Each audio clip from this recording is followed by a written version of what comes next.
Hello friends, Hope P S സിയുടെ പുതിയൊരു വീഡിയോയിലേക്ക് സ്വാഗതം. നമ്മൾ ഇന്ന് 5ാം ക്ലാസ്സിൻ്റെ സോഷ്യൽ സയൻസ് പുതിയ SCERT ടെക്സ്റ്റ് ബുക്ക് ഫാക്ട്സ് ആണ് പഠിക്കാൻ പോകുന്നത്.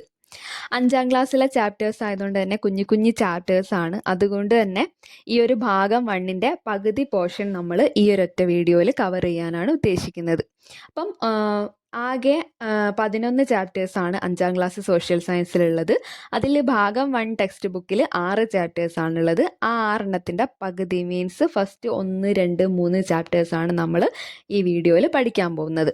അത് ഏതൊക്കെ ചാപ്റ്റേഴ്സാണെന്ന് വെച്ചാൽ പീലിയുടെ ഗ്രാമം, പിന്നെ ഭക്ഷണവും മനുഷ്യരും, പിന്നെ തൊഴിൽ വൈവിധ്യങ്ങൾ. ഈ 3 ചാപ്റ്റേഴ്സാണ് നോക്കുന്നത്. ഇതെന്ന് വെച്ചാൽ 5ാം ക്ലാസ്സിലെ ബുക്ക് തന്നെ ആയതുകൊണ്ട് വളരെ കുറച്ച് കണ്ടൻറ്റ് മാത്രമേ ഇതിലുണ്ടായിരിക്കൂ. അപ്പോൾ അത് റിലേറ്റഡ് ആയിട്ട് നമുക്ക് PSC ചോദിക്കുന്ന ക്വസ്റ്റ്യൻസും പിന്നെ കറണ്ട് ഫാക്ട്സും പിന്നെ റീസെൻ്റ്ലി ആസ്ക്ഡ് ക്വസ്റ്റ്യൻസും PSC PYQസും ഒക്കെ വെച്ചിട്ടാണ് നമ്മൾ പഠിക്കാൻ പോകുന്നത്. ഓക്കെ, അപ്പോൾ സ്റ്റാർട്ട് ചെയ്യാം. ഫസ്റ്റ് ചാപ്റ്റർ സാമൂഹ്യശാസ്ത്രം 5ാം ക്ലാസ്സിലെ ചാപ്റ്റർ 1 പീലിയുടെ ഗ്രാമം. അതിൽ ഒരു കുട്ടീൻ്റെ വീട്ടിലേക്ക് 4 ഫ്രണ്ട്സ് ചേർന്നിട്ട് പോകുന്നതായിട്ടാണ് കാണിക്കുന്നത്. ആ ഒരു ചാപ്റ്ററിൽ മുഴുവൻ ആ ഒരു യാത്രേൻ്റെ കഥകളും കാര്യങ്ങളും അവിടെ ചെന്നിട്ടുള്ള കാര്യങ്ങളും ഒക്കെയാണ് പറയുന്നത്. അപ്പോൾ അതിൽ നമുക്ക് മനസ്സിലാക്കാവുന്ന കുറച്ച് ഫാക്ട്സ് ഉണ്ട്. ഇതിപ്പം ചമേലി എന്ന് പറയുന്നത് ഒരു അന്യസംസ്ഥാന തൊഴിലാളിൻ്റെ മകളാണ്.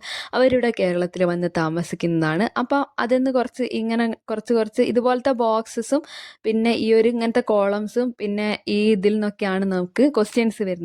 അപ്പം അതിലൊക്കെ നമ്മൾ പഠിച്ചു വെക്കേണ്ട എന്താ ഉള്ളതെന്ന് വെച്ചിട്ട് നോക്കുകയാണ്. അപ്പോൾ ഫസ്റ്റ് തന്നെ ഇതിൽ നിന്ന് മനസ്സിലാക്കാവുന്നത് ആസാം, ബീഹാർ, പശ്ചിമ ബംഗാൾ, ജാർഖണ്ഡ് എന്നീ സംസ്ഥാനങ്ങളിൽ നിന്നാണ് കേരളത്തിലേക്ക് കൂടുതൽ അതിഥി തൊഴിലാളികൾ എത്തുന്നത്. അപ്പോൾ കേരളത്തിലേക്ക് അതിഥി തൊഴിലാളികൾ എത്തുന്നത് എവിടെയൊക്കെ വെച്ചിട്ടാണ്? ആസാം, ബീഹാർ, പശ്ചിമ ബംഗാൾ, ജാർഖണ്ഡ്. ഓക്കെ, അപ്പം ഇതുമായിട്ട് റിലേറ്റഡ് നമുക്ക് 2 പദ്ധതികൾ പഠിച്ചാലോ? ഫസ്റ്റ് പദ്ധതിയാണ് ചങ്ങാതി പദ്ധതി, പിന്നെ അനന്യ മലയാളം. 2 പദ്ധതികളാണ് കേട്ടോ. ഈ ചങ്ങാതി പദ്ധതി എന്ന് വെച്ചാൽ ഇതര സംസ്ഥാന തൊഴിലാളികളെ മലയാളത്തിൽ സാക്ഷരരാക്കുന്ന സാക്ഷരതാ മിഷന്റെ പദ്ധതിയാണ് ചങ്ങാതി. ഈ ചങ്ങാതി പദ്ധതിക്ക് വേണ്ടി സാക്ഷരതാ മിഷൻ തയ്യാറാക്കിയ പുസ്തകത്തിന്റെ പേരാണ് ഹമാരി മലയാളം. പിന്നെ അതിഥി തൊഴിലാളികളെ മലയാള ഭാഷയിൽ സമ്പൂർണ്ണ സാക്ഷരരാക്കുന്നതിനായി സാംസ്കാരിക വകുപ്പിന് കീഴിൽ മലയാള മിഷൻ നടപ്പിലാക്കുന്ന പദ്ധതിയാണ് അനന്യ മലയാളം. അപ്പോൾ അനന്യ മലയാളത്തിന് ഒരു ബുക്ക് ഉണ്ട്, അതിൻ്റെ പേരാണ് കണിക്കൊന്ന എന്നുള്ളത്. കണിക്കൊന്ന. ഓക്കെ, അപ്പം ആസാം, ബീഹാർ, പശ്ചിമ ബംഗാൾ, ജാർഖണ്ഡ് എന്നീ സംസ്ഥാനങ്ങളിൽ നിന്നാണ് കേരളത്തിലേക്ക് കൂടുതൽ അതിഥി തൊഴിലാളികൾ എത്തുന്നത് മനസ്സിലാക്കുക. പിന്നെ ഇതര സംസ്ഥാന തൊഴിലാളികളെ മലയാളം പഠിപ്പിക്കാൻ വേണ്ടിയിട്ട് സാക്ഷരതാ മിഷന്റെ പദ്ധതി ചങ്ങാതി, മലയാളം മിഷന്റെ പദ്ധതി അനന്യ മലയാളം. ഓക്കെ, ഈ ചങ്ങാതി പദ്ധതിന്റെ പുസ്തകത്തിന്റെ പേര് ഹമാരി മലയാളം, അനന്യ മലയാളത്തിന്റെ ബുക്കിന്റെ പേര് കണിക്കൊന്ന. ഓക്കെ, ഇനി വടക്ക് കിഴക്കൻ സംസ്ഥാനങ്ങൾ ഏറ്റവും ജനസംഖ്യ കൂടിയ സംസ്ഥാനം അത് ആസാമാണ്. വടക്ക് കിഴക്കൻ സംസ്ഥാനങ്ങൾ ഏറ്റവും ജനസംഖ്യ കൂടിയ സംസ്ഥാനമാണ് ആസാം. വടക്ക് കിഴക്കൻ സംസ്ഥാനങ്ങൾ എന്ന് പറഞ്ഞാൽ എത്രണ്ണ? ഈ സപ്തസുന്ദരിമാർ എന്നറിയപ്പെടുന്ന 7 സംസ്ഥാനങ്ങളാണ് കേട്ടോ വടക്ക് കിഴക്കൻ സംസ്ഥാനങ്ങൾ. അത് ഏതൊക്കെയാന്ന് വെച്ചാൽ നമുക്ക് ഓർത്ത് വെക്കാനൊരു കോഡുണ്ട്. നാമമിത്രമേ എന്ന് ഓർത്ത് വെച്ചാൽ മതി. അപ്പം ആസാം, അരുണാചൽ പ്രദേശ്. എന്ന് പറയുമ്പോൾ ആസാം, എന്ന് പറയുമ്പോൾ നാഗാലാൻഡ്, മണിപ്പൂര്, മിസോറാം, ത്രിപുര, പിന്നെ എന്ന് പറയുമ്പോൾ മേഘാലയ. ഇത്രയാണ്. ഇതിൽ ഓർത്ത് വെക്കേണ്ട ഒരു ഫാക്റ്റ് എന്താണെന്ന് വെച്ചാൽ ഈ സപ്തസുന്ദരിമാർ എന്ന് പറയുന്ന സംസ്ഥാനങ്ങളിൽ സിക്കിം വരില്ല. ഓക്കെ, അപ്പം സിക്കിം അതിൽ ഇടാവുന്നില്ല എന്നുള്ളത് ഓർത്ത് വെച്ചേക്കാം. അപ്പം ഇത്രയാണ് വടക്കിഴക്കൻ സംസ്ഥാനങ്ങൾ. അതിനെയാണ് സപ്തസുന്ദരിമാർ എന്നറിയപ്പെടുന്നത്. സപ്തസുന്ദരിമാരിൽ പെടാത്തത് ഏതാന്നൊക്കെ പറഞ്ഞിട്ട് PSC പ്രീവിയസ് ക്വസ്റ്റ്യൻ ഉണ്ട്. ഓക്കെ, ഇനി ജനസാന്ദ്രത ഏറ്റവും കൂടിയ സംസ്ഥാനമാണ് ബീഹാർ. ബീഹാറിലാണ് ജനസാന്ദ്രത ഏറ്റവും കൂടുതൽ. ജനസാന്ദ്രതയിൽ 2ാം സ്ഥാനമുള്ള സംസ്ഥാനം ഏതാ? പശ്ചിമ ബംഗാളാണ്. എന്നാൽ 3ാമത് നമ്മളെ കേരളമാണ് കേട്ടോ. ജനസാന്ദ്രതയിൽ 3ാം സ്ഥാനമുള്ള സംസ്ഥാനമാണ് കേരളം. ഇനി ഇന്ത്യയുടെ ആദിവാസി സംസ്ഥാനം എന്നറിയപ്പെടുന്നത് ജാർഖണ്ഡ് ആണ് കേട്ടോ. ഇന്ത്യയുടെ ആദിവാസി സംസ്ഥാനമാണ് ജാർഖണ്ഡ്. ഇനി കേരളത്തിലെ പ്രധാനപ്പെട്ട ആഘോഷങ്ങൾ നോക്കാം. ഈ ഒരു വിഷു, ഓണം എന്നൊക്കെ പറയുന്നതാണ് അല്ലേ നമുക്കിവിടെ ഒരു ആഘോഷങ്ങളായിട്ടുള്ളത്. കേരളത്തിൻ്റെ ഔദ്യോഗിക ഉത്സവമായ ഓണം ചിങ്ങമാസത്തിലെ അത്തം നാൾ മുതൽ ചതയം നാൾ വരെ 10 ദിവസം നീണ്ടു നിൽക്കുന്ന ആഘോഷമാണ്. കേരളത്തിന്റെ സംസ്ഥാന ആഘോഷമായി ഓണത്തിനെ പ്രഖ്യാപിച്ചത് 1961-ലാണ്. 1961-ലാണ് കേരളത്തിന്റെ സംസ്ഥാന ആഘോഷമായി ഓണത്തിനെ പ്രഖ്യാപിച്ചത്. ഓക്കെ, അങ്ങനെ പ്രഖ്യാപിച്ചത് പട്ടംതാണു പിള്ളയാണ്. ഓക്കെ, ഇനി ഓണത്തിന്റെ ഈ പട്ടംതാണു പിള്ളേനെ കുറിച്ചിട്ട് വേറെ എന്താ ഒരു റിലേറ്റഡ് ഫാക്ട്? ഈ പ്രജാ സോഷ്യലിസ്റ്റ് പാർട്ടി സ്ഥാപിച്ച വ്യക്തിയാണ് പട്ടംതാണു പിള്ള. ഓക്കെ, PYQ ആണ്. ഇനി ഓണത്തിന്റെ ഐതിഹ്യം വിളിച്ചോതുന്ന മാവേലി നാടുവാണിടും കാലം എന്ന ഓണപ്പാട്ട് ജനകീയമാക്കിയത് സഹോദരൻ അയ്യപ്പനാണ് മാവേലി നാടുവാണിടും കാലം എന്നുള്ള ആ ഒരു ഓണപ്പാട്ട് ജനകീയമാക്കിയത്. ഓക്കെ, ഇനി ഓണത്തോടനുബന്ധിച്ച് എറണാകുളം ജില്ലയിലെ തൃപ്പൂണിത്തുറയിൽ നടക്കുന്ന ആഘോഷമാണ് അത്തച്ചമയ ഘോഷയാത്ര എന്നൊക്കെ കേട്ടിട്ടില്ലേ? അത് തൃപ്പൂണിത്തുറയിലാണ്, എറണാകുളം ജില്ലയിലാണ്. ഓണത്തോടനുബന്ധിച്ചാണ് അത് നടക്കുന്നത്. ഇനി എല്ലാ വർഷവും മേടമാസം 1-ാം തീയതി ആഘോഷിക്കുന്ന ഉത്സവമാണ് വിഷു. ഇത് PYQ ആണ്. മേടമാസം 1-ാം തീയതിയിലാണ് വിഷു ആഘോഷിക്കുന്നത്. ഇനി പ്രപഞ്ചത്തിൽ ഏറ്റവും നയന മനോഹരമായ ഉത്സവം എന്ന് യുനെസ്കോ വിശേഷിപ്പിച്ചത് നമ്മുടെ തൃശ്ശൂർ പൂരത്തിനെയാണ്.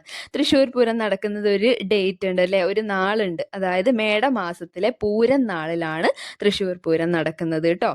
എല്ലാ വർഷവും ഫെബ്രുവരി മാസത്തിൽ പമ്പാതീരത്ത് നടക്കുന്ന ഏഷ്യയിലെ ഏറ്റവും വലിയ ക്രിസ്തുമത സമ്മേളനമാണ് മരാമൺ കൺവെൻഷൻ. 1895-ലാണ് മരാമൺ കൺവെൻഷൻ ആരംഭിച്ചത്.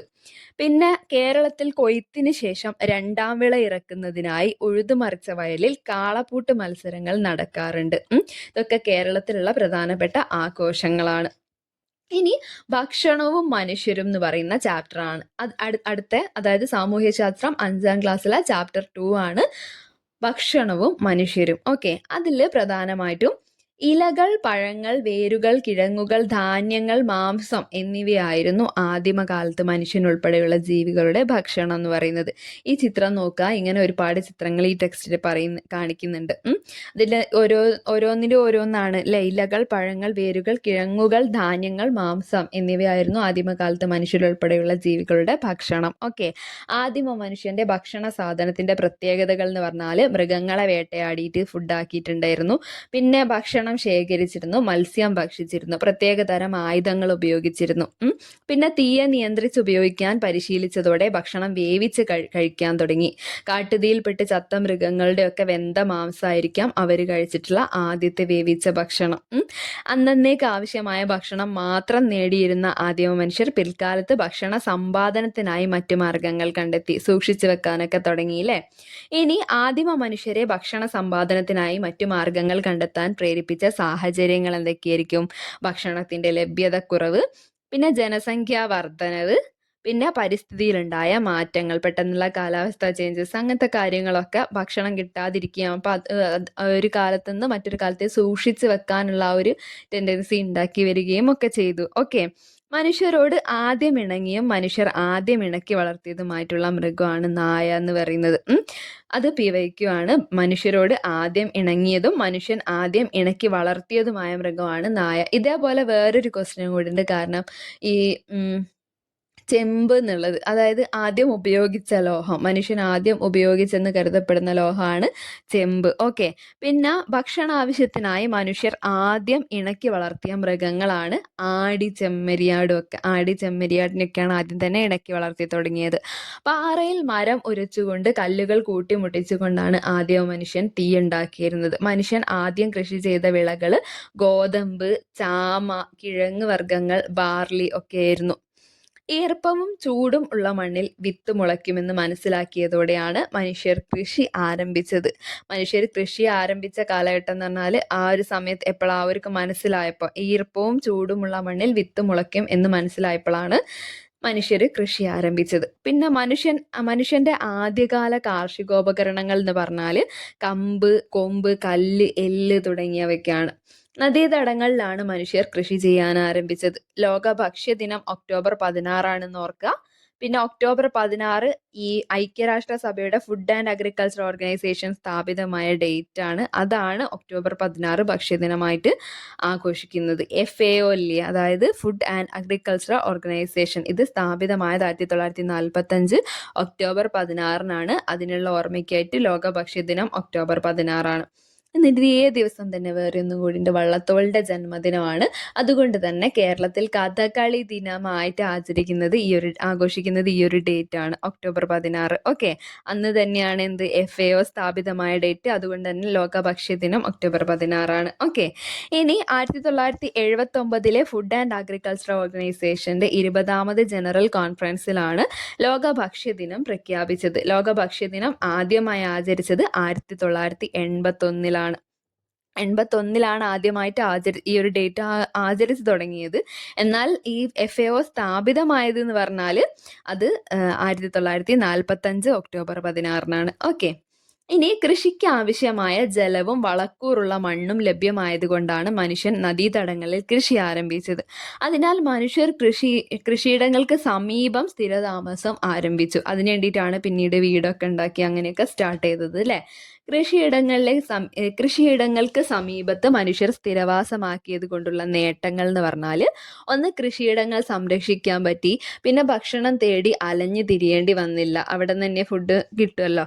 പിന്നെ ഭക്ഷ്യവസ്തുക്കളുടെ ലഭ്യത വർദ്ധിച്ചു, കൂടുതൽ വിശ്രമ സമയം കിട്ടി. ഓക്കെ, ഇനി ദൈനംദിന ആവശ്യം കഴിഞ്ഞ് ബാക്കി ഭക്ഷണ വസ്തുക്കൾ സൂക്ഷിക്കാൻ ഉപയോഗിച്ചിരുന്ന വസ്തുക്കളാണ് മൺപാത്രങ്ങൾ, മൃഗത്തോല് കൊണ്ട് നിർമ്മിച്ച സഞ്ചികൾ, ഈറ കൊണ്ട് നിർമ്മിച്ച കുട്ടകൾ, മൃഗത്തോല് കൊണ്ട് നിർമ്മിച്ച സഞ്ചികൾ, മൺപാത്രങ്ങൾ. ഓക്കെ, ഇനി കളിമണ്ണ് കുഴച്ചതൊക്കെ കൈകൾ കൊണ്ടാണ്. അങ്ങനെ മൺപാത്രങ്ങൾ നിർമ്മിച്ചിട്ടുണ്ട്. അപ്പൊ കളിമണ്ണ് കുഴച്ച് കൈകൾ കൊണ്ട് മൺപാത്രങ്ങൾ നിർമ്മിച്ചു.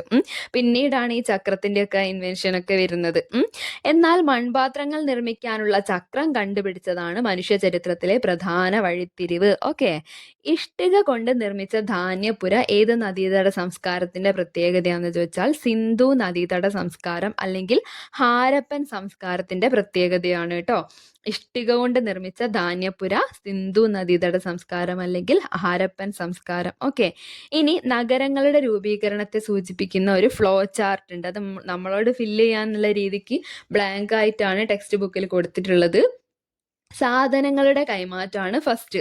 പിന്നെ കച്ചവടം തുടങ്ങി. പിന്നെ ചന്തകളൊക്കെ സ്റ്റാർട്ട് ചെയ്തു. കച്ചവട കേന്ദ്രങ്ങൾ വന്നു, നഗരങ്ങൾ വന്നു. ആ രീതിക്ക് ഓർത്ത് വെച്ചേക്കാം, നമുക്ക് ചിന്തിച്ചാൽ മനസ്സിലാക്കാവുന്നതാണ് അല്ലേ.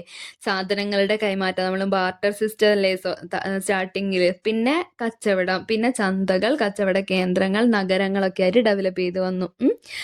ഇനി സാധനങ്ങൾക്ക് പകരം സാധനങ്ങൾ പരസ്പരം കൈമാറ്റം ചെയ്തിരുന്ന രീതിയാണ് ബാർട്ടർ സമ്പ്രദായം. ഇന്ത്യയുമായി വ്യാപാരബന്ധമുണ്ടായിരുന്ന വിദേശികളാണ് റോമാക്കാർ, ചൈനക്കാർ, അറബികൾ, പേർഷ്യക്കാർ, ജൂതർ. ഓക്കെ, ഇന്ത്യയിൽ നിന്നും പ്രധാനമായും കയറ്റുമതി ചെയ്തിരുന്ന സുഗന്ധവ്യഞ്ജനങ്ങളാണ് നമുക്കറിയാം കറുത്ത പൊന്ന് എന്നറിയപ്പെടുന്ന കുരുമുളക്. പിന്നെ ഏലം, ഇഞ്ചി, ഗ്രാമ്പു, കറുവപ്പട്ട. അപ്പം സുഗന്ധവ്യഞ്ജനങ്ങൾക്കാണ് കേരളം, ഇന്ത്യ ഒക്കെ ഭയങ്കര ഫേമസ് ആയി ഇരുന്നത് അല്ലെ ആ സമയത്ത്. അപ്പൊ കുരുമുളക്, ഏലം, ഇഞ്ചി, ഗ്രാമ്പു, കറുവപ്പട്ട തുടങ്ങിയവയൊക്കെ ഇന്ത്യയിൽ നിന്നും പ്രധാനമായും കയറ്റുമതി ചെയ്തിരുന്ന സുഗന്ധവ്യഞ്ജനങ്ങളാണ്. ഓക്കെ, കറുത്ത പൊന്ന് എന്നറിയപ്പെടുന്ന സുഗന്ധവ്യഞ്ജനമാണ് കുരുമുളക്. ഉഷ്ണമേഖലയിലെ ആപ്പിൾ എന്നറിയപ്പെടുന്നത് പേരക്ക. ഇത് നമുക്കൊരു എക്സ്പെക്റ്റഡ് ക്വസ്റ്റ്യൻ ആണ്, കാരണം ടെക്സ്റ്റ് ബുക്കിൽ ഇങ്ങനെ പേരക്കേനെ കുറിച്ച് മാത്രം ഒരു ബോക്സ് ഉണ്ട്. ഇങ്ങനത്തെ ബോക്സസ്, ടേബിൾസ്, കോൺവെർസേഷന്റെ ആ ഒരു അതിൽ നിന്നൊക്കെ നമുക്ക് ക്വസ്റ്റ്യൻസ് വരുന്നുണ്ട് കേട്ടോ. അപ്പം നോക്കി വെച്ചേക്ക, ഉഷ്ണമേഖലയിലെ ആപ്പിൾ എന്നറിയപ്പെടുന്ന ഫലമാണ് പേരക്ക. ഇനി വാസ്കോഡഗാമയെ കുറിച്ചിട്ട് കുറച്ച് കാര്യങ്ങൾ പഠിക്കാം. കടൽ മാർഗം ഇന്ത്യയിലെത്തിയ ആദ്യത്തെ യൂറോപ്യനാണ് വാസ്കോഡഗാമ. 1497 ലിസ്ബണിൽ നിന്ന് പുറപ്പെട്ട വാസ്കോഡഗാമ ആദ്യമായി കേരളത്തിലെത്തിയത് 1498 മെയ് 20 കോഴിക്കോടുള്ള കാപ്പാട് കടപ്പുറത്താണ് ആദ്യമായിട്ട് ഈ പോർച്ചുഗീസുകാരനായിട്ടുള്ള വാസ്കോഡഗാമ എത്തിയത്. ഇന്ത്യയിലേക്ക് ഇവരെ അയച്ചിട്ടുള്ള പോർച്ചുഗീസ് രാജാവിന്റെ പേര് മാനുവൽ ഒന്നാമൻ എന്നാണ്, അല്ലെങ്കിൽ ഡോം മാനുവൽ എന്നാണ്. വാസ്കോഡഗാമയ്ക്കൊപ്പം കേരളത്തിലെത്തിയ പോർച്ചുഗീസ് നാവികനാണ് അൽവാരോ വാൻഹോഫ്. ഈ അൽവാരോ വാൻഹോഫും PYQ ആണ്. എവിടെയാണ് കപ്പൽ ഇറങ്ങിയെന്ന് വെച്ചാൽ Kozhikode Kappad. Okay, Vasco da gamma 1498 നവംബറിൽ കണ്ണൂരിൽ നിന്ന് പുറപ്പെട്ട് 1499, അതായത് ഒരു വർഷത്തിന് ശേഷമാണ് ലിസ്ബണിൽ എത്തിയത്. വാസ്കോഡ ഗാമയുടെ യാത്രയ്ക്ക് ചെലവായ തുകയുടെ 60 ഇരട്ടിയോളം ലാഭമാണ് ഇന്ത്യയിൽ നിന്ന് അവർ കൊണ്ടുപോയ വിഭവങ്ങൾ വിറ്റഴിച്ചപ്പോൾ കിട്ടിയത്. ഓക്കെ, അത്രയും ഇവിടുന്ന് കൊണ്ടുപോകുന്ന സുഗന്ധദ്രവ്യങ്ങൾക്കൊക്കെ അവിടെ അത്രയും ഡിമാൻഡ് ഉണ്ടായിരുന്നു. അതായത് ഇവിടുന്ന് ഇപ്പോൾ ഈ പെപ്പറൊക്കെ കൊണ്ടുപോകുന്നുണ്ട്. അപ്പോൾ അവിടെ തണുപ്പ് പ്രദേശങ്ങളിലൊക്കെ ഫുഡൊക്കെ സൂക്ഷിച്ച് വെക്കുന്ന സമയത്ത് അത് ചീത്തയായി പോവാണ്ടിരിക്കാനൊക്കെ വേണ്ടിയിട്ട് ഈ പെപ്പറൊക്കെ യൂസ് ചെയ്തുകൊണ്ടിരുന്നത്. അപ്പോൾ അത് കിട്ടുന്ന സ്ഥലമാണ് ഈ കേരളം എന്ന് പറയുന്നത്. അപ്പോൾ അവിടെ നിന്നാണ് അത് കയറ്റുമതി ചെയ്യുന്നത്. അപ്പോൾ അത് ഭയങ്കര ഡിമാൻഡുള്ള, അവിടെ എത്തുമ്പോഴത്തേക്കും ഭയങ്കര ഡിമാൻഡുള്ള. അപ്പോൾ ഇവിടേക്ക് വരുമ്പോൾ ചിലവായ തുകേൻ്റെ 60 ഇരട്ടിയോളം ലാഭമാണ് അവർക്ക് തിരിച്ചു കൊണ്ടുപോയ സാധനങ്ങൾ വിറ്റഴിച്ചപ്പോൾ കിട്ടിയത് എന്ന് ഓർക്കുക കേട്ടോ. ഇനി നമുക്ക് കുറച്ച് കാർഷിക വിളകളും അതിൻ്റെ ശാസ്ത്രീയ നാമവും അതിൻ്റെ ജന്മദേശം, അത് ഇന്ത്യയിൽ എത്തിച്ച വിദേശികൾ ആരാണെന്നുള്ളതും കൂടി അങ്ങനെ ഓരോന്നോരോന്ന് പഠിക്കാം. ഫസ്റ്റ് പേരക്ക. സൈഡിയം ഗുജാവ എന്നാണ് പേരക്കേൻ്റെ ശാസ്ത്രീയ നാമം. ഇതിൻ്റെ ജന്മദേശം മെക്സിക്കോ ആണ് കേട്ടോ. ടെക്സ്റ്റ് ബുക്കിൽ എടുത്ത് പറയുന്നുണ്ട് മെക്സിക്കോ ആണ് പേരക്കേൻ്റെ ജന്മദേശം. ഇത് ഇന്ത്യയിൽ എത്തിച്ച വിദേശികൾ എന്ന് പറഞ്ഞാൽ പോർച്ചുഗീസുകാരാണ്. അതേപോലെ നമുക്ക് പപ്പായ നോക്കാം. പപ്പായ, കരിക്ക പപ്പായ. മെക്സിക്കോ ആണ് ജന്മദേശം, പോർച്ചുഗീസുകാരാണ് കൊണ്ടുവന്നത്. അന്നപ്പം മെക്സിക്കോയിൽ നിന്ന് 2 വിഭവങ്ങളായി അല്ലേ, ഒന്ന് പേരക്ക, 2 പപ്പായ. ഇതൊക്കെ ടെക്സ്റ്റിൽ ഇത് ഇങ്ങനെ എടുത്ത് പറയുന്നില്ല, പേരക്കേൻ്റെ മാത്രമേ ടെക്സ്റ്റിൽ പറയുന്നുള്ളൂ. അപ്പം ഇത് റിലേറ്റഡ് നമുക്ക് ഈ PSCൻ്റെ ഗൈഡ്, അതായത് SCERT റിലേറ്റഡ് ഗൈഡ്സ് ഒക്കെ നോക്കിയിട്ട് നമ്മൾ എല്ലാം കൂടി ഒന്ന് ഒരുമിച്ച് ഒന്ന് ക്രോഡീകരിച്ചിട്ടാണ് ഈ ക്ലാസ്സിൽ ഇങ്ങനെ നമ്മൾ ഡിസ്കസ് ചെയ്ത് പോകുന്നത്. ഓക്കെ, അപ്പം ഫസ്റ്റ് തന്നെ പേരക്ക സൈഡിയം ഗുജാവ പറഞ്ഞു, മെക്സിക്കോ എന്നാണ്, പോർച്ചുഗീസുകാരാണ് കൊണ്ടുവന്നത്. അതേപോലെ തന്നെ പപ്പായ കരിക്ക പപ്പായ, മെക്സിക്കോ തന്നെയാണ് ജന്മദേശം, പോർച്ചുഗീസുകാരാണിത് ഇന്ത്യയിൽ എത്തിച്ച ആൾക്കാർ. പിന്നെ കൈതച്ചക്ക, കശുവണ്ടി, ഇത് രണ്ടും ബ്രസീലിൽ നിന്ന് വന്നിട്ടുള്ളതാണ്. ബ്രസീലാണ് ഇതിൻ്റെ രണ്ടിൻ്റെ ജന്മദേശം. കൈതച്ചക്കേൻ്റെ ശാസ്ത്രീയ നാമം അനനാസ് കോമോസസ് എന്നാണ് കൈതച്ചക്കേൻ്റെ ശാസ്ത്രീയ നാമം. പിന്നെ കശുവണ്ടിൻ്റെ ശാസ്ത്രീയ നാമം അനാകാർഡിയം ഓക്സിഡൻറ്റേ എന്നാണ് കശുവണ്ടിൻ്റെ ശാസ്ത്രീയ നാമം. ഇത് ഇങ്ങോട്ട് കൊണ്ടുവന്നത് ഈ ഞാൻ പറയാൻ പോകുന്ന ഈ ഒരു കാര്യങ്ങളെല്ലാം പോർച്ചുഗീസുകാരാണ് കേട്ടോ ഇന്ത്യയിൽ എത്തിച്ചത്. അത് ഒരുമിച്ച് ഓർത്ത് വെച്ചാൽ മതി. പിന്നെ ജന്മദേശമാണ് മാറുന്നത്. പേരക്ക പപ്പായ രണ്ടും മെക്സിക്കോ എന്നാണ്, കൈതച്ചക്ക കശുവണ്ടി രണ്ടും ബ്രസീലിൽ നിന്നാണ്. ഓക്കെ, ഇനി മരച്ചീനി അമേരിക്കയിൽ നിന്നാണ് കൊണ്ടുവന്നത്. മരച്ചീനി എന്ന് പറയുമ്പോൾ ഒരു മര എന്നുള്ളതില്ലേ, അമേരിക്ക എന്ന് പറയുമ്പോൾ ഒരു മര അല്ലേ. അപ്പോൾ മരച്ചീനി അമേരിക്ക അങ്ങനെ കണക്ട് ചെയ്ത് വെക്കുക. അതിൻ്റെ പേര് മാനിഹോട്ട് യൂട്ടിലിസിമ എന്നുള്ളതാണ്. പോർച്ചുഗീസുകാർ തന്നെയാണ് അത് കൊണ്ടുവന്നിട്ടുള്ളത്. പിന്നെ ഉരുളക്കിഴങ്ങിൻ്റെ ശാസ്ത്രീയ നാമം സൊളാനം ട്യൂബറോസം എന്നുള്ളതാണ്. ഉരുളക്കിഴങ്ങ് പെറുക്കിയാണ് എടുക്കാന്ന് ഓർത്ത് വെച്ചേക്കാം. വിളവെടുക്കുന്ന സമയത്ത് പെറുക്കിയാണ് എടുക്കാന്ന് ഓർത്ത് വെച്ചേക്കാം. അപ്പൊ പെറു എന്നാണ് വന്നിട്ടുള്ളതെന്ന് നമുക്ക് പഠിക്കാം കേട്ടോ. അപ്പൊ മരച്ചീനി അമേരിക്ക, ഉരുളക്കിഴങ്ങ് പെറു. ഓക്കെ, കശുവണ്ടിയും കൈതച്ചക്കയും കാ വെച്ചിട്ടുള്ള 2 ബ്രസീലിൽ നിന്നാണ്. പിന്നെ പേരക്ക പപ്പായ രണ്ടും പാ വെച്ചിട്ടുള്ള 2 മെക്സിക്കോയിൽ നിന്നാണ്. ഓക്കെ, പഠിച്ചല്ലോ. അപ്പം പേരക്ക സൈഡിയം ഗുജാവ, പപ്പായ കരിക്ക പപ്പായ, കൈതച്ചക്ക അനനാസ് കോമോസസ്, കശുവണ്ടി അനാകാർഡിയം ഓക്സിഡന്റേൽ, മരച്ചീനി മാനിഹോട്ട് യൂട്ടിലിസിമ, ഉരുളക്കിഴങ്ങ് സൊളാനം ട്യൂബറോസം. ഓക്കെ, ഇനി നമുക്ക് ഈ ടെക്സ്റ്റിൽ എടുത്ത് പറയുന്നുള്ള ഒരു കോളം ആണ് മിശ്രഭോജനത്തിനെ കുറിച്ചിട്ട് കേട്ടോ. ഈ മിശ്രഭോജനം സഹോദരൻ അയ്യപ്പനാണ് സംഘടിപ്പിച്ചതെന്ന് അറിയാലോ. ഇത് ഒരുപാട് വട്ടം വയ്ക്കുകയാണ്. സഹോദരൻ അയ്യപ്പനാണ് മിശ്രഭോജനം സംഘടിപ്പിച്ചത്. എന്നാണെന്നുള്ള കറക്റ്റ് ഡേറ്റ് SCERTയിൽ എടുത്ത് പറയുന്നുണ്ട്. അതുകൊണ്ട് തന്നെ അത് മനപ്പാടാക്കി വെച്ചേക്കുക. 1917 മെയ് 29-നാണ്. 1917 മെയ് 29-നാണ് സഹോദരൻ അയ്യപ്പൻ മിശ്രഭോജനം സംഘടിപ്പിച്ചത്. സഹോദരൻ അയ്യപ്പൻ മിശ്രഭോജനത്തിന് തുടക്കം കുറിച്ച സ്ഥലം എന്ന് പറയുന്നത് ചെറായി ആണ്. ചെറായി എറണാകുളം. 2017 കേരള ഗവൺമെന്റ് 100-ാം വാർഷികം ആഘോഷിച്ച സാമൂഹ്യ മുന്നേറ്റമാണ് മിശ്രഭോജനം. ഇതുപോലത്തെ വാർഷികങ്ങളൊക്കെ നമ്മളോട് ഈ എടുത്തെടുത്ത് ചോദിക്കുന്നുണ്ട് അല്ലേ. അപ്പം 100-ാം വാർഷികം ആയതുകൊണ്ട് തന്നെ ഇമ്പോർട്ടൻ്റ് ആണ്. 2017 കേരള ഗവൺമെന്റ് 100-ാം വാർഷികം ആഘോഷിച്ച സാമൂഹ്യ മുന്നേറ്റമാണ് മിശ്രഭോജനം.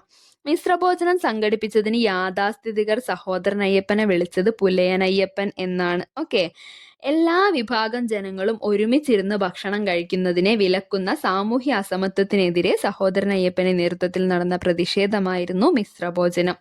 പന്തിഭോജനം സംഘടിപ്പിച്ച ജാതി വ്യവസ്ഥയെ വെല്ലുവിളിച്ച നവോത്ഥാന നായകനാണ് തൈക്കാടയ്യ. അപ്പൊ പന്തിഭോജനം തൈക്കാടയ്യ, മിശ്രഭോജനം സഹോദരൻ അയ്യപ്പൻ, മിശ്രം സഹോദരൻ അയ്യപ്പൻ, പന്തി ഭോജനം തൈക്കാടയ്യ. ഓക്കെ, സമപന്തി ഭോജനം ആണെങ്കിലോ അത് വൈകുണ്ഠ സ്വാമികളാണ് കേട്ടോ. സമപന്തി ഭോജനം ആരംഭിച്ച സാമൂഹ്യ പരിഷ്കർത്താവാണ് വൈകുണ്ഠ സ്വാമികൾ. ഇനി ഒരു പ്രീതി ഭോജനം കൂടി ഉണ്ട്. പ്രീതി വാക്കുകൾ കൊണ്ടാണ് പ്രീതിപ്പെടുത്തുക എന്നുള്ളത് ഓർക്കുക. അപ്പൊ വാക്പടാനന്ദൻ എന്നുള്ള രീതിക്ക് നമുക്ക് വാക്പടാനന്ദനാണ് പ്രീതി ഭോജനം, അതുകൂടി കണക്ട് ചെയ്ത് വെച്ചേക്കാം. അപ്പൊ 4 ഭോജനങ്ങളാണ് നമ്മൾ പഠിച്ചത്. ഫസ്റ്റ് മിശ്രഭോജനം സഹോദരൻ അയ്യപ്പൻ, പന്തി ഭോജനം തൈക്കാടയ്യ, സമപന്തി ഭോജനം വൈകുണ്ഠ സ്വാമികൾ, അതേപോലെ പ്രീതി ഭോജനം വാഗ്ഭടാനന്ദൻ. Okay, set. ഇനി കർമ്മത്താൽ ചണ്ടാളൻ, കർമ്മത്താൽ ബ്രാഹ്മണൻ എന്നൊക്കെ പറഞ്ഞത് ആരാണ്? അത് സഹോദരൻ അയ്യപ്പനാട്ടോ പറഞ്ഞത്. പിന്നെ കർമ്മത്താൽ ചണ്ടാളൻ, കർമ്മത്താൽ ബ്രാഹ്മണൻ എന്ന് പറഞ്ഞത് സഹോദരൻ അയ്യപ്പനാണ്. പിന്നെ സ്വതന്ത്രമായി ചിന്തിക്കുക, ധീരമായി ചോദ്യം ചെയ്യുക എന്ന് പറഞ്ഞതും സഹോദരൻ അയ്യപ്പനാണ്. സഹോദരൻ അയ്യപ്പന്റെ വേറൊരു കോട്ടിംഗ് ആണ്, ജാതിയെ വിധിക്കുന്നു, ജാതിയെ സ്ഥാപിക്കുന്നു, ജാതിയിൽ നിന്നിടുന്നു, ജാതി താൻ ഹിന്ദുമതം. ഓക്കെ, അപ്പൊ സഹോദരൻ അയ്യപ്പന്റെ 3 കോട്ടിങ്സ് ഓർത്ത് വെച്ചേക്കാം. ഫസ്റ്റ് വൺ ചണ്ടാളൻ, കർമ്മത്താൽ ചണ്ടാളൻ, കർമ്മത്താൽ ബ്രാഹ്മണൻ, സ്വതന്ത്രമായി ചിന്തിക്കുക, ധീരമായി ചോദ്യം ചെയ്യുക. പിന്നെ ജാതിയെ വിധിക്കുന്നു, ജാതിയെ സ്ഥാപിക്കുന്നു, ജാതിയിൽ നിന്നിടുന്നു, ജാതി താൻ ഹിന്ദുമതം. ഓക്കെ, ഇത്രയും പറഞ്ഞത് ആരാണ്? സഹോദരൻ അയ്യപ്പനാണ്. ഇനി 1943 ബംഗാളിൽ ഉണ്ടായ ഭക്ഷ്യക്ഷാമത്തിന്റെ കാരണങ്ങളാണ്: ഒന്ന്, ബ്രിട്ടീഷ് ഭരണകാലത്തെ സാമ്പത്തിക ചൂഷണം. പിന്നെ ബംഗാൾ തീരത്തുണ്ടായ ശക്തമായ കൊടുങ്കാറ്റിന്റെ ഫലമായി നെൽകൃഷിക്ക് നാശമുണ്ടായി. ഇത് രണ്ടുമാണ് 1943 ബംഗാളിൽ ഭക്ഷ്യക്ഷാമം നേരിടാനുണ്ടായ കാരണങ്ങൾ കേട്ടോ. ഇനി 1943 ബംഗാളിലെ ഭക്ഷ്യക്ഷാമ കാലത്ത് ഏകദേശം 30 ലക്ഷം പേർ പട്ടിണി മൂലം മരണപ്പെട്ടിട്ടുണ്ട്. ഒരു മനുഷ്യന്റെ അടിസ്ഥാന ആവശ്യങ്ങളായ ഭക്ഷണം, പാർപ്പിടം, വസ്ത്രം, വിദ്യാഭ്യാസം, ആരോഗ്യം എന്നിവ നേടാനാകാത്ത അവസ്ഥയാണ് ദാരിദ്ര്യം എന്ന് പറയുന്നത്. ലോകത്ത് ദാരിദ്ര്യം ഉണ്ടാക്കുന്നതിന് ഉള്ള കാരണങ്ങൾ എന്ന് വെച്ചാൽ ഫസ്റ്റ് വൺ യുദ്ധം, പിന്നെ തൊഴിലില്ലായ്മ, പിന്നെ കാലാവസ്ഥയിൽ പെട്ടെന്നുണ്ടാവുന്നൊക്കെ ചേഞ്ചസ്, പിന്നെ സമ്പത്തിന്റെ വിതരണത്തിലുള്ള അസമത്വം. ഇതൊക്കെ കാരണം ലോകത്ത് ദാരിദ്ര്യം ഉണ്ടാവുന്നത്. എന്തൊക്കെയാ?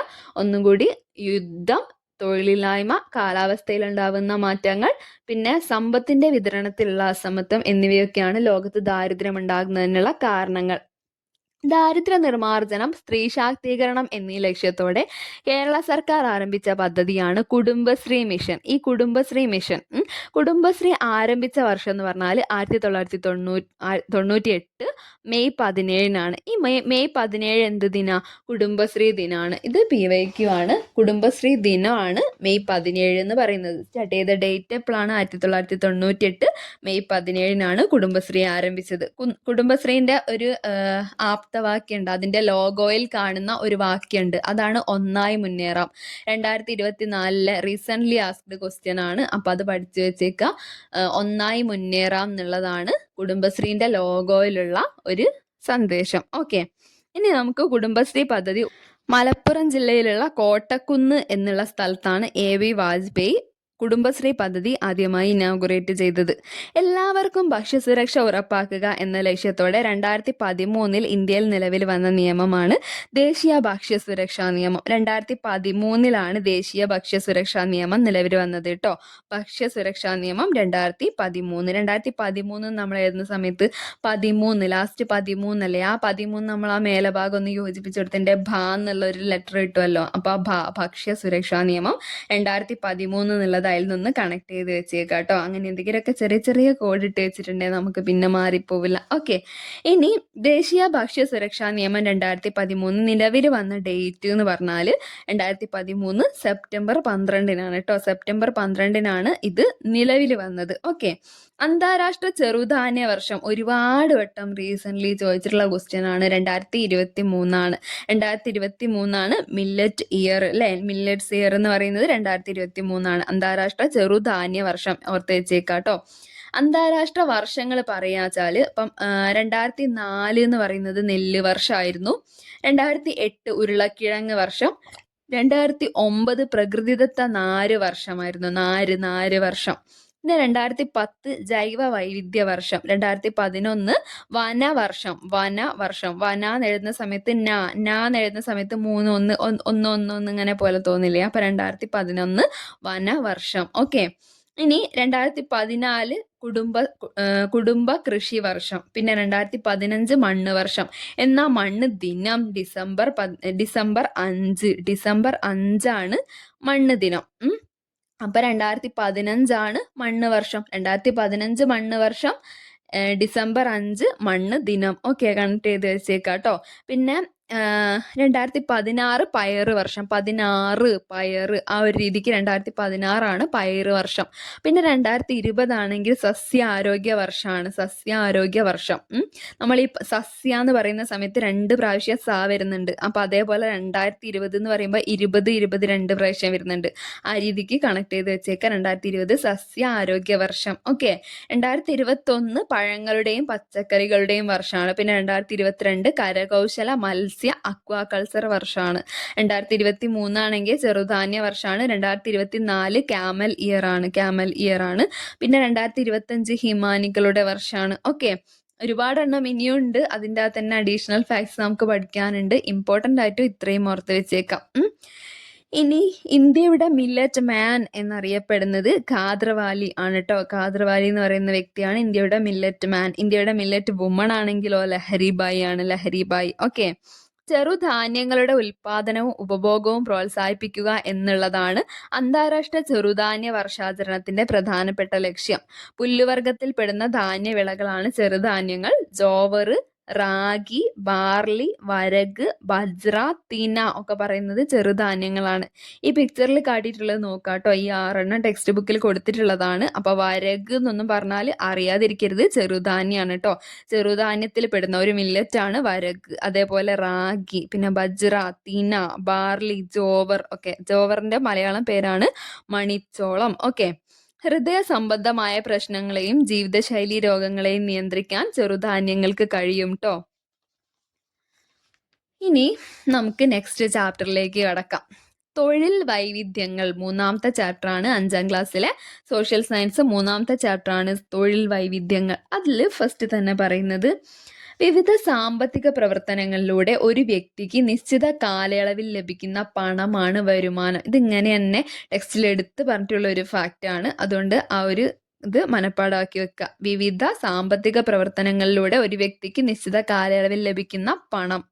ആ ഒരു രീതിക്ക് തന്നെ ഓർത്ത് വെച്ചേക്കാട്ടോ. വരുമാനം നമുക്ക് അറിയുന്നതാണ് വരുമാനം എന്താന്നൊക്കെ. പക്ഷെ അങ്ങനെയല്ലാണ്ട് ഒരു നിർവചനം എന്നുള്ള രീതിക്ക് ഇത് ഒരു സ്റ്റേറ്റ്മെന്റ് ഒക്കെ ആയിട്ട് ചോദിക്കാം. അപ്പോൾ ഓർത്ത് വെച്ചേക്കാം. വിവിധ സാമ്പത്തിക പ്രവർത്തനങ്ങളിലൂടെ ഒരു വ്യക്തിക്ക് നിശ്ചിത കാലയളവിൽ ലഭിക്കുന്ന പണമാണ് വരുമാനം. ഓക്കെ. വരുമാനത്തിനായി ഒരു വ്യക്തി കായികമായോ ബൗദ്ധികമായോ ചെയ്യുന്ന പ്രവർത്തനമാണ് തൊഴിൽ. വ്യക്തികളുടെ പ്രധാന വരുമാന മാർഗം എന്ന് പറയുന്നത് തൊഴിലാണ്. തൊഴിലിന്റെ പ്രതിഫലമാണ് കൂലി അല്ലെങ്കിൽ ശമ്പളം. കരാർ പ്രകാരം സേവനങ്ങൾ നിർവഹിച്ചതിന് തൊഴിലുടമ തൊഴിലാളിക്ക് നൽകുന്ന പ്രതിഫലമാണ് കൂലി. മണിക്കൂറുകളുടെയോ ദിവസങ്ങളുടെയോ അടിസ്ഥാനത്തിലാണ് കൂലി നിശ്ചയിക്കപ്പെട്ട് നൽകുന്നത്. എന്നാൽ ശമ്പളം എന്ന് പറയുമ്പോൾ കുറച്ചൊരു ഡിഫറൻസ് ഉണ്ട്. എന്താ ഡിഫറൻസ്? പ്രതിമാസ അടിസ്ഥാനത്തിൽ ജീവനക്കാർ നിർവഹിക്കുന്ന ജോലിക്ക് തൊഴിലുടമ നൽകുന്ന പ്രതിഫലമാണ് ശമ്പളം. അപ്പം മണിക്കൂറുകളുടെയോ ദിവസത്തിന്റെയോ അടിസ്ഥാനത്തിലാണെങ്കിൽ കൂലിയാണ്, പ്രതിമാസം കൊടുക്കുന്നതാണെങ്കിൽ ശമ്പളമാണ്. അതാണ് ഡിഫറൻസ് കേട്ടോ. ഇനി വരുമാനം ലഭിക്കുന്ന അധ്വാനം അല്ലെങ്കിൽ വസ്തുക്കൾ, അതിനെ പറയുന്ന പേരാണ് വരുമാന സ്രോതസ്സുകൾ. നമുക്ക് തൊഴിലാളി ദിനം എന്നാന്ന് ഓർത്ത് വെച്ചേക്കാം. മെയ് 1 തൊഴിലാളി ദിനം. ഇന്ത്യയിൽ ആദ്യമായി തൊഴിലാളി ദിനം ആചരിച്ചത് 1923 മെയ് 1. ഓക്കെ. 1923 മെയ് 1 ആദ്യമായി ഇന്ത്യയിൽ തൊഴിലാളി ദിനം ആചരിച്ചത്. ഇനി നമുക്ക് വരുമാന സ്രോതസ്സുകളും വരുമാനവും നോക്കാം. കൃഷിയിൽ നിന്ന് വിളയാണ് വരുമാനമായിട്ട് ലഭിക്കുന്നത്. തൊഴിൽ ചെയ്താൽ കൂലി അല്ലെങ്കിൽ ശമ്പളം കിട്ടും. ബിസിനസിന്റെ ലാഭമാണ് അതിന്റെ വരുമാനം. പിന്നെ ബാങ്ക് നിക്ഷേപങ്ങളുടെ വരുമാനം എന്ന് പറയുന്നത് അവർ മേടിക്കുന്ന പലിശയാണ് അല്ലേ. പിന്നെ ആസ്തികളിൽ നിന്ന് ലഭിക്കുന്ന വരുമാനം എന്ന് പറയുന്നത് അവിടുത്തെ പാട്ടം അല്ലെങ്കിൽ വാടക ഒക്കെയാണ്. ഓക്കെ, ഓഹരി നിക്ഷേപങ്ങളുടെ വരുമാനം എന്ന് പറയുന്നത് ലാഭവിഹിതം ആണ്. ഓക്കെ, അതിൽ നിന്ന് എന്താ വരുമാനമായിട്ട് കിട്ടുന്നത് എന്നല്ലേ. അപ്പൊ കൃഷിയിൽ നിന്ന് വിള, തൊഴിലിൽ നിന്ന് കൂലി അല്ലെങ്കിൽ ശമ്പളം, ബിസിനസ് നിന്ന് ലാഭം, ബാങ്ക് നിക്ഷേപങ്ങളിൽ നിന്ന് പലിശ, ആസ്തികളിൽ നിന്ന് വാടക അല്ലെങ്കിൽ പാട്ടം, ഓഹരി നിക്ഷേപങ്ങളിൽ നിന്ന് ലാഭവിഹിതം. സെറ്റാണല്ലോ. ഇനി ഒരു വ്യക്തിക്ക് വിവിധ വരുമാന സ്രോതസ്സുകളിൽ നിന്ന് ഒരു നിശ്ചിത കാലയളവിൽ ലഭിക്കുന്ന ആകെ വരുമാനമാണ് വ്യക്തിഗത വരുമാനം. ഒരു കുടുംബത്തിലെ അംഗങ്ങൾക്കെല്ലാം കൂടി ഒരു നിശ്ചിത കാലയളവിൽ ലഭിക്കുന്ന ആകെ വരുമാനമാണ് കുടുംബ വരുമാനം. അപ്പോൾ ഒരു വ്യക്തിക്കാണെങ്കിൽ വ്യക്തിഗത വരുമാനം, കുടുംബത്തിലെ അംഗങ്ങൾക്ക് എല്ലാവർക്കും കൂടി ലഭിക്കുന്ന ഒരു നിശ്ചിത കാലയളവിൽ ലഭിക്കുന്ന ആകെ വരുമാനമാണ് കുടുംബ വരുമാനം. തൊഴിലിതര മാർഗങ്ങളിലൂടെയും ഒരു വ്യക്തിക്ക് വരുമാനം ലഭിക്കുന്നു എന്ന് മനസ്സിലാക്കുക. തൊഴിലുകളിലൂടെയും തൊഴിലിതര മാർഗങ്ങളിലൂടെയും ഒരു വ്യക്തിക്ക് വരുമാനം ലഭിക്കുന്നുണ്ട്. എക്സാമ്പിൾ, നമ്മളിപ്പോൾ ഓഹരി നിക്ഷേപങ്ങളൊക്കെ ആണെന്നുണ്ടെങ്കിൽ തൊഴിലൊന്നും ചെയ്യുന്നില്ലല്ലോ അപ്പോൾ തൊഴിലിതര മാർഗങ്ങളാണ്, അങ്ങനെയും വ്യക്തിക്ക് വരുമാനം ലഭിക്കുന്നുണ്ട്. ഓക്കെ, കാർഷിക തൊഴിലുകൾക്ക് ഉദാഹരണമാണ് സസ്യങ്ങൾ വളർത്തൽ, കന്നുകാലി വളർത്തൽ, മത്സ്യകൃഷി എന്നിവയൊക്കെ കാർഷിക തൊഴിലുകൾക്ക് എക്സാമ്പിൾ ആണ്. പിന്നെ ഇന്ത്യയിലെ മൊത്തം തൊഴിലാളികളിൽ എത്ര ശതമാനം പേരാണ് കാർഷിക തൊഴിലുകളിൽ ഏർപ്പെട്ടിരിക്കുന്നതെന്ന് ചോദിച്ചാൽ 46.5%. ഇക്കണോമിക് റിവ്യൂ 2022-23 കണക്ക് പ്രകാരം 46.5% ആൾക്കാരാണ് കാർഷിക തൊഴിലുകളിൽ ഏർപ്പെട്ടിരിക്കുന്നത്. ഈ കാർഷിക തൊഴിലുകളിൽ ഉൾപ്പെടാത്ത തൊഴിൽ ഏതൊക്കെയാ? അതാണ് കാർഷികേതര തൊഴിൽ എന്ന് പറയുന്നത്. അതിൽ ഉൾപ്പെടുന്നതാണ് ഇപ്പം വസ്ത്രനിർമ്മാണം, പിന്നെ കെട്ടിട നിർമ്മാണം, അതേപോലെ ബിസിനസ്, ബാങ്കിങ്, അധ്യാപനം, ഗതാഗതം, ഫാക്ടറി തൊഴിലുകൾ, അങ്ങനത്തതൊക്കെ. പിന്നെ വിവിധ രൂപത്തിലുള്ള ധനവിഭവങ്ങളെ ആസ്തികൾ എന്നാണ് പറയുന്നത്. ആസ്തികൾ എന്ന് പറഞ്ഞാൽ എന്താണ്? വിവിധ രൂപത്തിലുള്ള ധനവിഭവങ്ങളെ പറയുന്ന പേരാണ് ആസ്തികൾ. ഉദാഹരണത്തിന് കെട്ടിടം, വസ്തുവകകൾ, അങ്ങനത്തെ നമ്മൾ ആസെറ്റ്സ് എന്ന് പറയുന്നത്. പിന്നെ തൊഴിലുടമയുടെ നിയന്ത്രണത്തിലല്ലാതെ സ്വതന്ത്ര സാമ്പത്തിക പ്രവർത്തനങ്ങളിലൂടെ ഉപജീവനം നടത്തുന്നതിനെയാണ് സ്വയം തൊഴിൽ എന്ന് പറയുന്നത്. സ്വയം തൊഴിലിൽ ഏർപ്പെടുന്ന വ്യക്തി തന്നെയാണ് തൊഴിലുടമയും തൊഴിലാളിയും. അതായത് ഒരു തന്നെയാണ് ആ ഒരു സംരംഭം മുന്നോട്ട് കൊണ്ടുപോകാൻ വേണ്ടിയിട്ട് എല്ലാ പരിപാടികളും ചെയ്യുന്നത്. അപ്പോൾ സ്വയം തൊഴിലിൽ ഏർപ്പെടുന്ന വ്യക്തികൾ, ആ വ്യക്തികൾ തന്നെയാണ് തൊഴിലുടമയും തൊഴിലാളിയും ഒക്കെ ആയിട്ട് വരുന്നത്. പിന്നെ തൊഴിൽ പദ്ധതികളാണ്. ടെക്സ്റ്റിൽ കുറച്ച് തൊഴിൽ പദ്ധതികളെ ജസ്റ്റ് പറയുന്നുണ്ട്. അതല്ലാണ്ടും കുറച്ച് തൊഴിൽ പദ്ധതികൾ നമ്മളിപ്പോൾ നോക്കാൻ പോവുകയാണ്.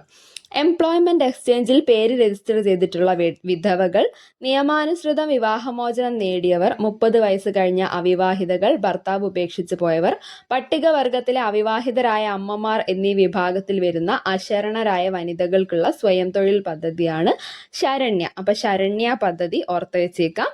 ആർക്കുള്ളതാ? അശരണരായ വനിതകൾക്കുള്ളതാണ്. അശരണർ എന്നുള്ളപ്പോൾ ആ ശരണ, അങ്ങനെ ഒരു ശരണ എന്നുള്ള അതിൽ തന്നെ അല്ലേ. അപ്പോൾ അശരണരായ വനിതകൾ ശരണ്യ, അങ്ങനെ ഓർത്ത് വെച്ചേക്കാട്ടോ. അത് ഒരു സ്വയം തൊഴിൽ പദ്ധതിയാണ്. അടുത്തതെന്ന് വെച്ചാൽ കൈവല്യ എന്ന് പറയുന്ന സ്വയം തൊഴിൽ പദ്ധതിയാണ്. അതെന്ന് വെച്ചാൽ ഭിന്നശേഷിക്കാർക്കുള്ളതാണ്. നമ്മൾ ഈ കൈവല്യ എന്ന് പറയുമ്പോൾ കൈവയ്യ എന്നാലോചിക്കുക. കൈവയ്യ, കാൽവയ്യ അങ്ങനെയൊക്കെ ആവുന്ന എന്താ? ഭിന്നശേഷിക്കാർ. നമ്മൾ ജസ്റ്റ് കണക്ട് ചെയ്ത് വെക്കാൻ വേണ്ടിയിട്ടാണ്. അപ്പോൾ ഭിന്നശേഷിക്കാർക്ക് ുള്ളതാണ് കൈവല്യ എന്നുള്ള രീതിക്ക് ഓർത്ത് വെച്ചേക്കാം. അപ്പോൾ ഭിന്നശേഷിക്കാർക്ക് നൈപുണ്യ വികസനം, സ്വയം തൊഴിൽ സംരംഭങ്ങൾ, സർക്കാർ സബ്സിഡി, വായ്പ എന്നിവ നൽകുന്നതിനായി 2016 കേരള ഗവൺമെന്റ് ആവിഷ്കരിച്ച് എംപ്ലോയ്മെന്റ് എക്സ്ചേഞ്ച് വഴി നടപ്പിലാക്കുന്ന പദ്ധതിയാണ് കൈവല്യ. അപ്പോൾ ഏത് ഇയറാ സ്റ്റാർട്ട് ചെയ്തത്? 2016. ഓക്കെ, ഇനി കേരളത്തിലെ എംപ്ലോയ്മെന്റ് എക്സ്ചേഞ്ചുകൾ പേര് രജിസ്റ്റർ ചെയ്തിട്ടുള്ള 50-നും 65-നും മധ്യേ പ്രായമുള്ള മുതിർന്ന പൗരന്മാർക്കുള്ള സ്വയം തൊഴിൽ പദ്ധതിയാണ് നവജീവൻ പദ്ധതി. നവജീവൻ പദ്ധതി കേരളത്തിലുള്ള എംപ്ലോയ്മെന്റ് എക്സ്ചേഞ്ചിൽ പേര് രജിസ്റ്റർ ചെയ്തിരിക്കണം. പിന്നെ ആണെങ്കിൽ അവർക്ക് ഏജ് 50 to 65 ആയിരിക്കണം. പിന്നെ അവർക്ക് ഉള്ള സ്വയം തൊഴിൽ പദ്ധതിയാണ് നവജീവൻ പദ്ധതി കേട്ടോ. ഇതിൽ എന്തൊക്കെ ഓർത്ത് വെക്കേണ്ടി? 50 to 65 ആണ്. എംപ്ലോയ്മെന്റിൽ പേര് രജിസ്റ്റർ ചെയ്യണം. സ്വയം തൊഴിൽ പദ്ധതിയാണ്. അതാണ് നവജീവൻ. ഇനി പട്ടികജാതി പട്ടികവർഗ വിഭാഗത്തിലുള്ളവരെ, അതായത് SC/ST-ക്കാരെ തൊഴിൽ സജ്ജരാക്കാൻ സർക്കാർ ആരംഭിക്കുന്ന പദ്ധതിയാണ് ഉന്നതി വിജ്ഞാൻ പദ്ധതി. ഓക്കെ. പിന്നെ അഭ്യസ്ത വിദ്യരായ ട്രാൻസ്ജെൻഡർ വിഭാഗത്തിൽ തൊഴിലവസരം ഉറപ്പാക്കാൻ നോളജ് എക്കണോമിക്കൽ മിഷൻ നടപ്പിലാക്കുന്ന പദ്ധതിയാണ് പ്രൈഡ്. അപ്പൊ നടപ്പിലാക്കുന്നത് നോളജ് എക്കണോമിക്കൽ മിഷൻ ആണെന്ന് ഓർക്കുക. പ്രൈഡ് എന്നാണ് പേര്. Transgender വിഭാഗങ്ങൾക്കാണ് pride. ട്രാൻസ്ജെൻഡർ എന്ന് പറയുമ്പോൾ ആ ഒരു ഇതുണ്ടല്ലോ, ആ ഒരു ഉച്ചാരണം തന്നെയല്ലേ എന്ന് പറയുമ്പോൾ. അപ്പൊ പ്രൈഡ്, ട്രാൻസ്ജെൻഡർ. ഓക്കെ, അങ്ങനെ കണക്ട് ചെയ്യാം.